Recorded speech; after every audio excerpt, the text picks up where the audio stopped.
Hello students, आज हम लोग 11th क्लास का एक बेसिक चैप्टर, काफी इंपॉर्टेंट चैप्टर है एटॉमिक स्ट्रक्चर शुरू करने वाले हैं। इसमें आज हम लोग पढ़ने वाले हैं कि इलेक्ट्रॉन, प्रोटॉन और न्यूट्रॉन की डिस्कवरी कैसे हुई, कौन से एक्सपेरिमेंट्स थे जिनके थ्रू इलेक्ट्रॉन, प्रोटॉन और न्यूट्रॉन को डिस्कवर किया गया। तो चलिए पहला स्टार्ट करते हैं, discovery of electrons bye cathode ray experiment. Cathode ray experiment में एक डिस्चार्ज ट्यूब में गैस लिया गया लो प्रेशर पे। I will tell you why low pressure is maintained in this discharge tube. Low pressure पे gas लिया और इसको सब्जेक्ट किया हाई वोल्टेज से, अराउंड 10,000 वोल्ट का वोल्टेज अप्लाई किया। तो ऐसा पाया गया कि कैथोड नेगेटिवली चार्ज प्लेट होते हैं, एनोड पॉजिटिवली चार्ज प्लेट होते हैं। ये कैथोड की प्लेट है और ये एनोड की प्लेट। ऐसा पाया गया कि कैथोड से कुछ बीम ऑफ रेज निकली जो एनोड की तरफ ट्रैवल करती हैं। इनकी एनालिसिस करके पाया गया कि इसमें कुछ ऐसी प्रॉपर्टीज होती हैं, like they travel in straight line. कैसे पता चला? यदि इनके रास्ते में कोई ऑब्जेक्ट रख दिया जाए तो उसका शैडो बन जाता है उसके पीछे की साइड में। तो इसका मतलब यही हुआ कि ये स्ट्रेट लाइन में ट्रेवल कर, लाइट की तरह है। लाइट के रास्ते में यदि आप कोई ऑब्जेक्ट रख दो तो उसका उसके पीछे शैडो बन जाता है। तो वो भी इसी तरह से वेरीफाई करते हैं कि वो स्ट्रेट लाइन में ट्रेवल करता है। तो cathode raise travel in straight line with a high velocity. They show mechanical effect. Mechanical effect क्या होता है? अगर एक पैडल को रख दिया जाए इनके रास्ते में तो घूमने लगता है, यानी एनर्जी ट्रांसफर है, मोमेंटम ट्रांसफर है। तो क्योंकि ये जो हिट करते हैं, हाई वेलोसिटी से ट्रेवल करते हैं, तो हाई काइनेटिक एनर्जी है। जब ये पैडल से हिट करेंगे तो एनर्जी ट्रांसफर हो जाएगी पैडल में और पैडल मूव करने लगता है, और इस इफेक्ट को मैकेनिकल इफेक्ट कहते हैं। तो cathode rays show mechanical effect. They gets deflected in electric and magnetic field, and ऐसा पाया गया कि इलेक्ट्रिक फील्ड में इनका डिफ्लेक्शन पॉजिटिव प्लेट की तरफ होता है।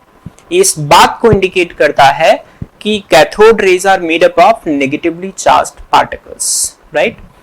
तो ये बात वेरीफाई हुआ इलेक्ट्रिक फील्ड में डिफ्लेक्शन से कि ये चार्ज से मिलकर बने हैं, यानी cathode rays are beam of a particle which carry negative charge. They produces glow on fluorescent screen. कुछ स्क्रीन होती हैं, like zinc sulphide coated screen है, उसमें जब ये कैथोड रेज टकराते हैं तो उसके अंदर ग्लो क्रिएट होता है। इसको समझेंगे, जब ये कैथोड रेज टकराएंगे तो एटम एक्साइटेड स्टेट में जाता है, जिसकी वजह से जो फ्रीक्वेंसी रिलीज होती है, एक्साइटेशन डी एक्साइटेशन की वजह से जो फ्रीक्वेंसी रिलीज होती है वो विजिबल रीजन में लाई करती है। तो जब कैथोड रेज हिट करती हैं जिंक सल्फाइड की कोटेड स्क्रीन से तो वहां चमक पैदा होती है, ठीक है। दे प्रोड्यूसेस ग्लो ऑन, ये तो हो गया। They penetrates through thin sheet of aluminium, यानी कि because of high velocity they can easily penetrate a very thin sheet of aluminium. तो ये प्रॉपर्टीज है। इसमें सबसे ज्यादा इंपॉर्टेंट जो प्रॉपर्टी रही इसकी वो ये रही, they gets deflected in electric and magnetic field. इसका मतलब ये हुआ कि नेगेटिवली चार्ज पार्टिकल से मिलकर बने हैं। Later on via Millikan's oil drop experiment charge was calculated, electron पे चार्ज निकाला गया, अभी यहाँ नहीं डिस्कशन है उसका।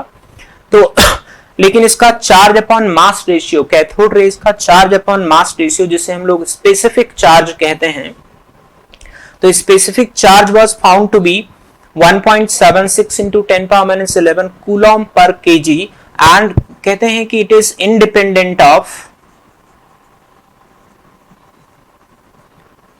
Either nature of cathode and nature of gas taken in the discharge tube. यानी कैथोड की प्लेट को भी बदल के देखा, उसका मटेरियल बदल के देखा, चाहे आप कॉपर ले लो, सिल्वर ले लो, प्लेटिनम ले लो, कोई फर्क नहीं पड़ता। जो स्पेसिफिक चार्ज है, चार्ज अपॉन मास रेशियो, वो आइडेंटिकल रहेगा हर केस में। दूसरा, गैस जो इसके अंदर लिया है उस गैस का भी नेचर बदला, कभी हाइड्रोजन लिया, कभी नाइट्रोजन लिया, कभी हीलियम लिया। हर एक केस में कैथोड रेज का जो चार्ज अपॉन मास रेशियो आया वो फिक्स रहा। इस बात से ये कंक्लूजन निकाला गया कि जिन पार्टिकल से मिलकर बना होता है कैथोड रेज वो हर एक एटम के फंडामेंटल पार्टिकल हैं, यानी हर एक एटम में वो आइडेंटिकल रहते हैं। ठीक है, इसके बेसिस पे ये कंक्लूजन निकाला गया कि the fundamental particles which are actually making a beam known as cathode rays are named electron। तो इस तरह से इलेक्ट्रॉन का डिस्कवरी हुआ। ठीक है, तो मोटी मोटी बात क्या रही, डिस्चार्ज ट्यूब में लो प्रेशर पे लिया गैस को, हाई वोल्टेज लगाया, बीम ऑफ रेज निकला नेगेटिव प्लेट से पॉजिटिव प्लेट की तरफ ट्रेवल किया, उसकी प्रॉपर्टीज आई और इनके बेसिस पे कंक्लूजन निकाला गया कि क्योंकि इसका charge upon mass ratio was independent of nature of gas और नेचर ऑफ प्लेट, इसलिए ये कंक्लूजन निकाला गया कि ये एक ऐसे फंडामेंटल पार्टिकल से मिलकर बना है जिसपे नेगेटिव चार्ज है और वो हर एटम की प्रॉपर्टीज होती है। राइट, अब थोड़ा सा इसका मैं डिटेल बता दूं कि एग्जैक्टली अल्फा पार्टिकल या इलेक्ट्रॉन के बीम का सोर्स क्या है। एक बात तो तय होगी, क्योंकि charge upon mass ratio is independent of nature of plate, इससे बात तय हो गई कि ये जो इलेक्ट्रॉन्स होते हैं या जो कैथोड रेज होती हैं वो प्लेट से नहीं निकलते हैं। अगर प्लेट से निकलते तो कॉपर लो अलग होगा, सिल्वर लो अलग होगा, आयरन लो अलग होगा, तो प्लेट से ओरिजिनेट नहीं होते हैं, दिस इज फॉर श्योर। और ऐसे गैस के पार्टिकल्स, गैस का नेचर चेंज किया तो भी E/m रेशियो चेंज नहीं हुआ। इससे एक और बात क्लियर हो गई कि हर गैस के अंदर ये एक जैसा पार्टिकल होता है। अब समझते हैं कि ये पार्टिकल एक्चुअली कैसे बनता है। जैसे जब हाई वोल्टेज, जैसे मान लीजिए ए गैस है आपके पास, लेट्स से हाइड्रोजन गैस है आपके पास, तो हाइड्रोजन गैस है, अगर हम इसको हाई वोल्टेज लगाएंगे तो बेसिकली होता क्या है, ये एटम्स में स्प्लिट हो जाता है एंड और हाई वोल्टेज लगाते हैं और हाई वोल्टेज से इनकी वेलोसिटी भी बहुत ज्यादा होती है, आपस में टकराते हैं और टकराने के बाद इलेक्ट्रॉन्स को नॉकआउट कर देते हैं। यानी कि यहां से जब हाई वोल्टेज लगाएंगे तो इलेक्ट्रॉन्स निकलेंगे, ये जो इलेक्ट्रॉन्स, ये जो पॉजिटिव चार्ज है वो एज इट इज रहेगा और ये जो इलेक्ट्रॉन है this is going to be the part of cathode rays. यानी हाई वोल्टेज पे जब गैस के ऊपर अप्लाई किया जाता है हाई वोल्टेज, तो गैस एक्चुअली आयनाइज हो जाती है और आयनाइज होके जो इलेक्ट्रॉन्स बनते हैं उन इलेक्ट्रॉन्स का बंच ही कैथोड रेज है। तो चाहे किसी भी गैस से निकलेगा तो इलेक्ट्रॉन ही ना, तो हर गैस से निकलने वाला, हर गैस के एटम से निकलने वाला जो पार्टिकल है यहाँ पे electron, it is identical in all respect, independent of nature of gas. तो एक्चुअली जो कैथोड रेज का सोर्स है वो गैस है जिससे इलेक्ट्रॉन निकलता है। नेचर ऑफ गैस पे इसलिए डिपेंड नहीं करता क्योंकि हर गैस के जो एटम से निकलने वाला पार्टिकल इलेक्ट्रॉन है वो तो एक जैसा होता है ना, चाहे कोई सा भी गैस ले लो। इसीलिए इसका चार्ज और मास रेशियो गैस के नेचर से भी इंडिपेंडेंट है। ठीक है, तो इसका मास होता है 9.1 into 10 power minus 31 kg. This is actually going to be 1/1837 times mass of proton। ये हम लोग आगे पढ़ेंगे। इसका चार्ज होता है नेगेटिव चार्ज, दैट इज 1 इसको E से भी डिनोट कर सकते हैं, E that is 1.6 into 10 power minus 19 coulomb and discovered by J.J. Thomson. Discoverer जो इसके हैं J.J. थॉमसन। ठीक है, so this is how electrons were discovered via cathode ray experiment. I hope you understood this thing, otherwise you can again watch and get it clarified. चलिए अब अगला पढ़ते हैं डिस्कवरी ऑफ प्रोटॉन के बारे में। चलिए मूव करते हैं सेकेंड फंडामेंटल पार्टिकल प्रोटॉन के बारे में जानने के लिए। प्रोटॉन की discovery was done by anode rays experiment. Anode रे एक्सपेरिमेंट में ऑलमोस्ट सेम सा सेटअप है जैसा कैथोड रे एक्सपेरिमेंट में हम लोगों ने बात की थी। इस सेटअप में मैंने देखिए कैथोड और एनोड को इंटरचेंज कर दिया है। एक और खास बात की है कि यहाँ पे जो कैथोड रखा है ये पोरस है, इसमें होल्स बने हुए हैं। अगेन लो प्रेशर पे गैस को लिया, हाई वोल्टेज से लो प्रेशर की बात याद आई तो मैं कैथोड रेज के बारे में भी बताया था कि वहां भी लो प्रेशर लेते हैं। लो प्रेशर लेने का पर्पज ये होता है कि गैस के पार्टिकल्स थोड़ा डिस्टेंस पे रहें, ताकि जब वो आपस में टकराएं तो इतनी एनर्जी का ट्रांसफर हो कि इलेक्ट्रॉन नॉकआउट हो जाए। अगर बहुत करीब रहेंगे तो टक्कर में बहुत ज्यादा एनर्जी इन्वॉल्व नहीं होगी और आयनाइजेशन आसान नहीं होगा।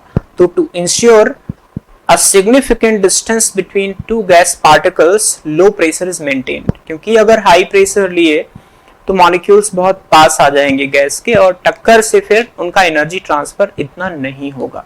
And we can not take extremely low pressure की मॉलिक्यूल इतने दूर हो जाए कि टकरा ही नहीं पाए, but yes moderately low pressure is maintained to ensure the sufficient energy collision. तो अगेन लो प्रेशर पे गैस को लिया, हाई वोल्टेज अप्लाई किया and not only negatively charge particles, some positively charge particles are originated from anode and started traveling towards cathode, and since cathode was porous they pass that cathode, they cross that cathode and strike to the zinc sulfide screen। ये fluorescent screen पे strike करते हैं और यहाँ पे glow create करते हैं। ठीक है, इस रीजन में क्योंकि नेगेटिव और पॉजिटिव दोनों चार्ज हैं, इसीलिए पोरस लेने का पर्पस ही यही है कि जो कैथोड रेज हैं वो तो इधर आएंगे नहीं, इधर तो केवल एनोड रेज ही आएंगे। तो जिंक सल्फाइड की स्क्रीन को कैथोड के पीछे लगाने का पर्पस यही है कि पोरस कैथोड से जो पॉजिटिवली चार्ज पार्टिकल्स हैं वो निकल के और फ्लोरेसेंट स्क्रीन पे स्ट्राइक करेंगे, जिससे वहां पे चमक पैदा होगी। तो again the rays which actually produced in this case having more or less same properties, straight line में travel करते हैं, मैग्नेटिक और इलेक्ट्रिक फील्ड में डिफ्लेक्ट होते हैं।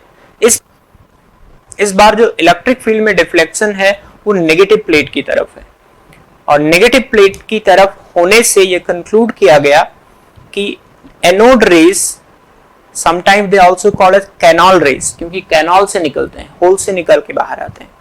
तो anode rays are made up of positively charge particle. Electric field में जो डिफ्लेक्शन है वो क्योंकि नेगेटिव प्लेट की तरफ है, इससे ये कंक्लूड किया गया कि जो एनोड रेज हैं वो पॉजिटिवली चार्ज पार्टिकल से मिलकर बने हैं। ठीक है, तो एक बात तो ये तय हो गई कि एनोड रेज का जो फॉर्मेशन है, जो बीम का फॉर्मेशन है, वो पॉजिटिवली चार्ज पार्टिकल से मिलकर बना है। अब E/m कैलकुलेशन के दौरान ऐसा पाया गया कि चार्ज अपॉन मास का value E/m value depends upon nature of gas. अब इसका मतलब क्या है, तो इसके मतलब को समझने के लिए मैं आपको एग्जैक्टली फिर से बताना चाहूंगा कि जो एनोड रेज हैं उनका फॉर्मेशन होता कैसे। जैसे कोई गैसियस एटम ए लिया, इसको हाई वोल्टेज सप्लाई करा, A+ बना और इलेक्ट्रॉन बना आयनाइजेशन के दौरान। जैसे आपने हीलियम लिया तो He+ बना, हाइड्रोजन लिया तो H+ बना, क्लोरीन लिया तो Cl+ बना। लेकिन इसमें से निकलने वाला जो इलेक्ट्रॉन है वो तो आइडेंटिकल है ना हर रेस्पेक्ट में। तो इससे जो कैथोड रेज बनती हैं उनका तो नेचर एक जैसा रहता है, इनका मास भी सेम है और चार्ज भी सेम है, लिहाजा E/m भी सेम है। बट ये जो पॉजिटिव पार्टिकल्स हमें मिल रहे हैं, they are having different masses, though they are having same charge, सब पे +1 चार्ज है, लेकिन इनका मास डिफरेंट है। और मास डिफरेंट हुआ तो इनका E/m वैल्यू डिफरेंट होगी। ठीक है, इसीलिए जो E/m वैल्यू होता है, क्योंकि anode rays are the beam of positively charge particles formed during ionization of a gas, so since positively charged particles have different masses, therefore their E/m value is found to be different। Hydrogen के case में ये E/m का value highest होगा, because hydrogen is suppose to be lightest one, and इसीलिए इसका नाम proton रख दिया गया। हाइड्रोजन से निकलने वाला जो पॉजिटिव पार्टिकल है उसी का नाम प्रोटॉन रख दिया गया, right. So this is how, ये इसके पीछे का लॉजिक है कि E by m nature of gas पे डिपेंडेंट है, ठीक है। तो this is how protons were discovered. And charge जो होता है प्रोटॉन पे, चार्ज ऑफ प्रोटॉन, ये प्लस पॉजिटिव चार्ज रहेगा, इसको मैं E लिख सकता हूं, या अगेन 1.6 इंटू 10⁻⁻19 कूलम रख सकता हूं। And mass of proton is 1.6726 into 10 raised to the power minus 27 kilogram. And discoverer है इसके गोल्डस्टाइन, ठीक है। So this is how protons are discovered. तो मैं शॉर्ट में एक बार फाइनली बता देता हूं। डिस्चार्ज ट्यूब लिया, गैस लिया लो प्रेशर पे, हाई वोल्टेज अप्लाई किया, जो कैथोड लिया था वो पोरस लिया था, एनोड से कुछ पार्टिकल्स का बीम निकला, कैथोड पे हिट किया, क्योंकि कैथोड में होल्स बने हुए थे, कैथोड को क्रॉस कर गया, उसके पीछे फ्लोरेसेंट स्क्रीन लगी थी, वहां चमक पैदा हुई। इन पार्टिकल्स का एनालिसिस करके पाया गया कि इनकी ऑलमोस्ट सारी प्रॉपर्टी कैथोड रेज के जैसी है, सिर्फ इनका मैग्नेटिक फील्ड और इलेक्ट्रिक फील्ड में डिफ्लेक्शन कैथोड रेज से अपोजिट डायरेक्शन में है। यानी कि जो एनोड रेज हैं वो नेगेटिवली चार्ज प्लेट की तरफ डेविएट होती हैं, जिससे निष्कर्ष निकाला गया कि ये पॉजिटिवली चार्ज पार्टिकल से मिलकर बने हैं। E by m value gas के नेचर पे डिपेंडेंट है, क्योंकि मास अलग अलग होगा पॉजिटिवली चार्ज पार्टिकल्स का, ठीक है। और क्योंकि हाइड्रोजन के केस में मास वाज स्मॉलेस्ट, तो इसका E by m was found to be maximum for hydrogen, और इसी का नाम प्रोटॉन रख दिया गया, ठीक है। तो this is how proton were discovered. अब पढ़ते हैं न्यूट्रॉन की डिस्कवरी के बारे में। न्यूट्रॉन की डिस्कवरी जेम्स चैडविक ने की थी by bombardment of alpha particles on beryllium nucleus. Basically alpha particle को बेरिलियम न्यूक्लियस पे पास किया तो कार्बन का न्यूक्लियस बना, साथ में एक पार्टिकल निकला जिसका न्यूट्रॉन नाम दिया गया। ये न्यूक्लियर रिएक्शन को लिखने का तरीका है, कभी चेक करना हो कि ये बैलेंस्ड है या नहीं है, तो लेफ्ट हैंड और राइट हैंड साइड में आप इनके एटॉमिक नंबर और मास नंबर का सम कर दीजिए। यदि एटॉमिक नंबर का सम और मास नंबर का सम दोनों बराबर आता है लेफ्ट हैंड साइड और राइट हैंड साइड में, तो ऐसी nuclear reactions balanced nuclear reactions होती हैं। खैर वापस आते हैं इधर और पहले समझते हैं कि न्यूट्रॉन की प्रेजेंस को एक्सपीरियंस कैसे किया, कैसे पता चला कि एक और सब एटॉमिक पार्टिकल की प्रेजेंस न्यूक्लियस में होती है। इसको समझने के लिए हीलियम का एक न्यूक्लियस लिया। हीलियम का एटॉमिक नंबर 2 और मास नंबर 4 होता है। तो क्योंकि एटॉमिक नंबर 2 है, इसके अंदर 2 प्रोटॉन लाई करेंगे, तो लॉजिकली अगर मैं मास पे जाऊं तो हीलियम के न्यूक्लियस का मास प्रोटॉन के मास का 2 गुना होना चाहिए, क्योंकि न्यूक्लियस के अंदर 2 ही प्रोटॉन है, ठीक है। लेकिन actual mass of helium is actually 4 times, almost 4 times of mass of proton. And इससे ऐसा फील किया गया कि सिर्फ प्रोटॉन ही नहीं है न्यूक्लियस के अंदर, कोई और सब एटॉमिक पार्टिकल भी एग्जिस्ट करता है न्यूक्लियस के अंदर, जो न्यूक्लियस के एक्स्ट्रा मास के लिए रिस्पॉन्सिबल है, ठीक है। तो इन्हीं पार्टिकल का नाम आगे दिया गया neutron. And this discovery was done by James Chadwick. इन्होंने अल्फा पार्टिकल लिया। अल्फा पार्टिकल हीलियम का न्यूक्लियस होता है, यानी कि हीलियम से 2 इलेक्ट्रॉन निकाल दो तो जो डाई पॉजिटिवली चार्ज्ड हीलियम बचेगा उसे हम लोग अल्फा पार्टिकल कहते हैं। तो अल्फा पार्टिकल का बम्बार्टमेंट हीलियम के न्यूक्लियस पे हुआ तो कुछ बीम ऑफ पार्टिकल्स निकले जिनको इलेक्ट्रिक फील्ड में पास कराने से इनका कोई डिफ्लेक्शन नहीं हुआ। इसका मतलब ये हुआ, यदि कोई पार्टिकल इलेक्ट्रिक फील्ड से पास कराने पर डिफ्लेक्ट नहीं होता है, इसका मतलब उस पर चार्ज नहीं है। ऐसे ही मैग्नेटिक फील्ड में पास कराने पर कोई डिफ्लेक्शन नहीं हो तो कोई डिसेलरेशन या एक्सेलरेशन या फोर्स लगेगा नहीं, इसका मतलब इलेक्ट्रिक फील्ड या मैग्नेटिक फील्ड का कोई प्रभाव नहीं पड़ेगा। तो इससे ये कंक्लूड किया गया कि ये जो पार्टिकल यहाँ पे इनिशियली निकले थे, they are chargeless, they are neutral, ठीक है। इन्हीं पार्टिकल को पैराफिन शीट से पास कराया गया तो कुछ पॉजिटिव चार्ज पार्टिकल्स का बीम निकला, प्रोटॉन का बीम निकला actually, which was verified by passing this beam in the electric field, जहां वो नेगेटिव प्लेट की तरफ डिफ्लेक्ट हो गए। तो ये पार्टिकल का कोई डिफ्लेक्शन नहीं है, ये पार्टिकल का डिफ्लेक्शन है, तो ये कंक्लूड किया गया कि ये तो प्रोटॉन है ही, ये प्रोटॉन नहीं है, ये कोई और नया फंडामेंटल पार्टिकल है जिसपे चार्ज 0 है। एंड क्योंकि एक पार्टिकल एक प्रोटॉन को इजेक्ट कर रहा है, तो it is like mass is almost comparable. एक पार्टिकल आया एंड प्रोटॉन से टकराया और प्रोटॉन को नॉक आउट कर दिया, ठीक है।